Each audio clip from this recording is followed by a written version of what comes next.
Hello student, welcome to my YouTube channel quantum दुनिया की राजा। तो चलो আমরা ক্লাস 12 এর কোঅর্ডিনেশন কেমিস্ট্রির শর্ট রিভিশন করে নিই। তো ভিভিটি ভ্যালেন্স বন্ড থিওরিতে কি কনসেপ্ট পাই না, টাইপস অফ কমপ্লেক্সের কনসেপ্ট পেয়ে থাকি। ইনার অরবিটাল কমপ্লেক্স এবং আউটার অরবিটাল কমপ্লেক্সে ভাগ হয়। তো এখানে ইনার অরবিটাল কমপ্লেক্স বলা হয় যেখানে তোমার ইনার ডি অরবিটাল কমপ্লেক্সকে ইউজ করা হয়, যেমন কি হাইব্রিডাইজেশন D2sp3 ইউজ করা হয়। যেমন তেমনি তোমার যেখানে outer D orbital complex use করা হয় সেটা হচ্ছে তোমার আউটার অরবিটাল কমপ্লেক্স, সেখানে হাইব্রিডেশন পাওয়া যায় sp3d2। এটা লো স্পিন কমপ্লেক্স, এটা হাই স্পিন কমপ্লেক্স। এর এক্সাম্পল হতে পারে CONH3 এটা হচ্ছে D2sp3 এবং COF2F6 3+sp3d2। এটা তোমার কোঅর্ডিনেশন নাম্বার 6 এর উদাহরণ। যেমন কি তোমরা পেয়ে থাকো যে NiCN4 এবং কে পাওয়ার -2, এখানে তোমরা পেয়ে যাবে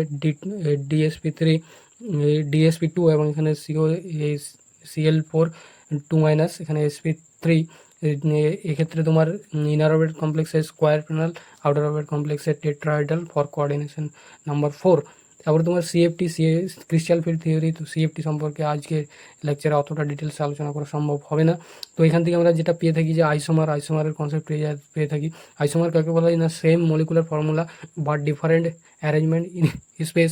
যেমন কি তোমার এটা ভাগ হয়েছে এই চ্যাপ্টারের বিষয়ে, যেমন কি স্ট্রাকচারাল আইসোমার এবং stereo isomer.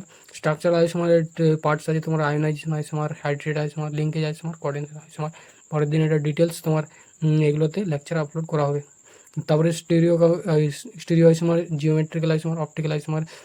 CN coordination number 4, coordination number 6 এর ক্ষেত্রে কোঅর্ডিনেশন নাম্বার 4 এর দুটো part, tetrahedral, square planar. Tetrahedral no GI exist করে না। স্কোয়ার প্যানেলের ক্ষেত্রে তোমার যে জিআইগুলো পাওয়া যাবে MA4 নো জিআই, MA3 জন্য নো, MA2B2 এর জন্য 2 জিআই, MA2BC জন্য 2 জিআই, MABCD 3 জিআই। অপটিক্যাল আইসোমারের জন্য তোমরা MA2A2 এর জন্য তোমরা 6 ট্রান্স এবং মিরর ইমেজ অফ 6 এর তোমরা পেয়ে যাবে অপটিক্যাল আইসোমার। স্পেকট্রোকেমিক্যাল সিরিজ যদি আমরা দেখে থাকি তো এটা তোমাদের কাজে লাগবে, যেমন I-BR-, এটা ইনক্রিজিং অর্ডার। স্পেকট্রোকেমিক্যাল সিরিজ কি এটা পরের শর্টসে আলোচনা করা হবে। তো এদের অর্ডারটা এভাবে পাওয়া যায়: I-, BR-, CL-, NO3-, F-, OH-, OX-, অর্থাৎ অক্সালেটো। বাকিগুলো তো তোমরা নিশ্চয়ই জানো, কি ডিনোট করা হয় CU2O4 2-, হাইড্রো H2O, ফিনাইল পেয়ে যাবে, ডাইফিনাইল, তারপর অর্থোফিনাইল। তারপর তোমরা পেয়ে যাবে নাইট্রো NO2-, CN এবং CO।